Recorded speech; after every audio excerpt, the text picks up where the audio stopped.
Welcome to Wawa Sanwire. Today we're talking about Ming's strong statements regarding political accountability and the resignation of a high-profile political secretary. So we're jumping straight into the action. You've got Housing and Local Government Minister Ming. He's campaigning over in Sabah.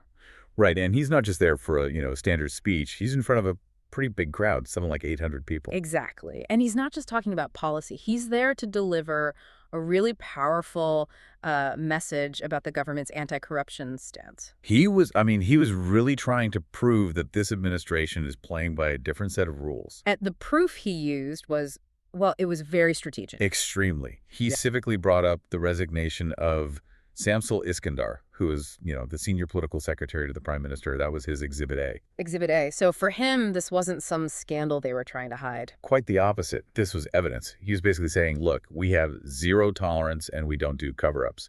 Not even for someone that high up, so close to the top. Okay, so let's unpack the details of why he had to go, because Ming was very, very clear about this, and this is where it gets fascinating. It is. He specifically said Shamsul Iskandar did not resign because of a bribe. Right. It wasn't what most people would think of as, straightforward financial corruption. No. And that distinction is everything, because it changes the standard for what's considered acceptable. It sets the bar for accountability somewhere completely different. Well, the threshold is what's really key here. As I said, the whole thing came down to Shamsul just writing a support letter. Support letter? Yeah, a letter basically advocating for certain contractors to get a hospital engineering project. I mean, think about that for a second. A letter? Not a bag of cash? Why would a piece of paper be enough to force a resignation at that level? And his answer to that was pretty direct. Crystal clear. He said that even without a bribe, issuing a letter like that fundamentally messes with the open tender process. Which is the whole system designed to protect taxpayer money and ensure fairness. Exactly. You issue that letter, you're essentially bypassing the whole structure. And Guz's argument was that any behavior like that, even if it just seems slightly improper, means you have to resign. He really presented it as this hard and fast rule, something the prime minister himself is enforcing. Well, to really get the weight of it, we have to look at the timeline. It was actually the Prime Minister, Anwar Ibrahim, who first brought this up. Right. That was in Parliament back on November 18th. He stood up in the Dewan Rakyat and said he'd reprimanded one of his political secretaries for issuing support letters the year before. So we knew something had happened internally. But he didn't name names at that point. He just put it out there that action had been taken. He didn't. The name came later. It was Pandan Member of Parliament Rafizi, who then identified Shamsul as the official who wrote those letters. For 6 different contractors, all for that same hospital project. Yeah. And that delay in revealing the name is interesting. It let the PM show he was on top of it, but maybe gave the person involved time to, get their story straight. But there's another side to this story. There is. And we have to look at it because it's a critical counter-narrative from Shamsul Iskandar himself. When he released his official statement, he never once mentioned the support letter, did he? Not at all. He didn't link his resignation to that incident whatsoever. And this is where the stories really diverge. Which immediately makes you wonder, if the government is so proud of this as an act of integrity, why isn't the guy who resigned confirming the reason? What did he say instead? Shamsul claimed he resigned to stop other people from using, and these are his words, unspecified incidents to attack him personally. And in turn, damage the image of the unity government. Yes. He framed his exit as a sacrifice, a selfless act of political damage control to protect the coalition.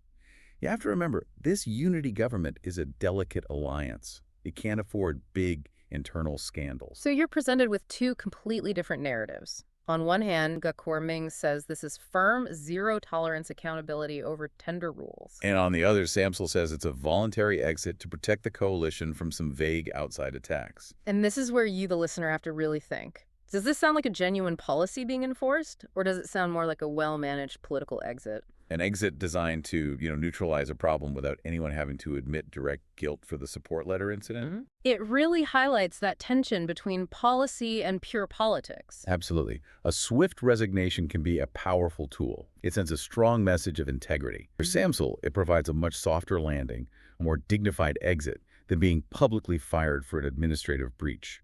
So the political goal is achieved either way. Action was seen to be taken. Precisely. And just as Go is building this narrative around what seems like a minor administrative issue, The support letter, the whole story just got way more complicated. It really did, because on the very same day Go was saying all this, a completely separate and frankly much more explosive financial allegation was made. And this changes the entire context of the resignation. It shifts it from an administrative issue to alleged criminal corruption.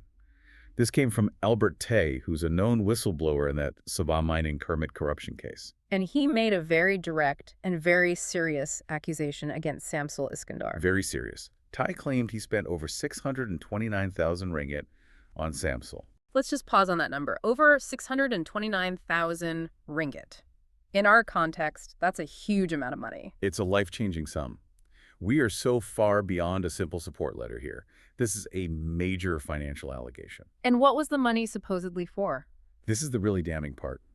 Tay claimed he gave Shamsul that money after Shamsul guaranteed he could help Tay get back funds. Funds Tay had already paid to other political figures in Sabah. So, if that's true, it paints Shamsul as a kind of high-stakes fixer. That's the allegation, that he was using his position near the prime minister to act as an intermediary in a massive corruption recovery scheme. This just completely changes the conversation. The support letter is a breach of rules, bad judgment.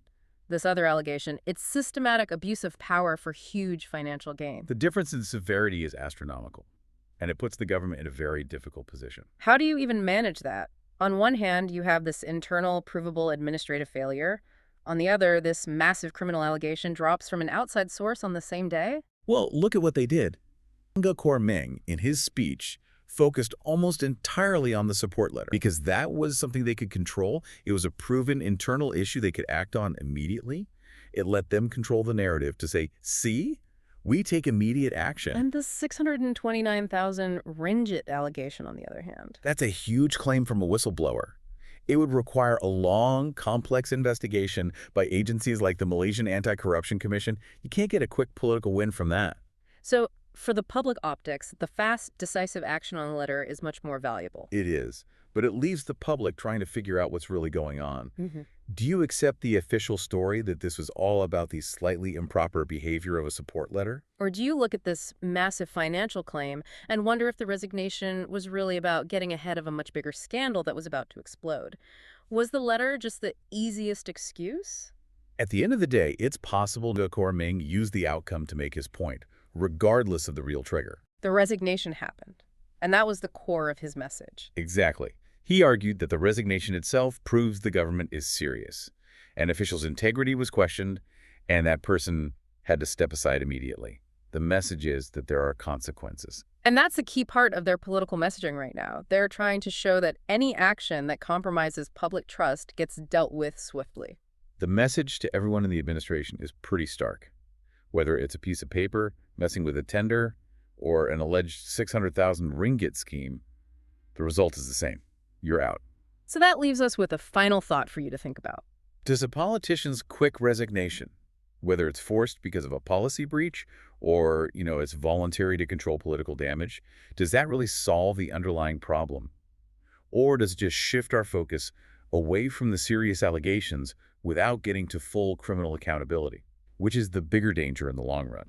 The firing over a piece of paper that we can all see, or the massive allegation of corruption that might just fade away? Remember to like and subscribe for more videos like this.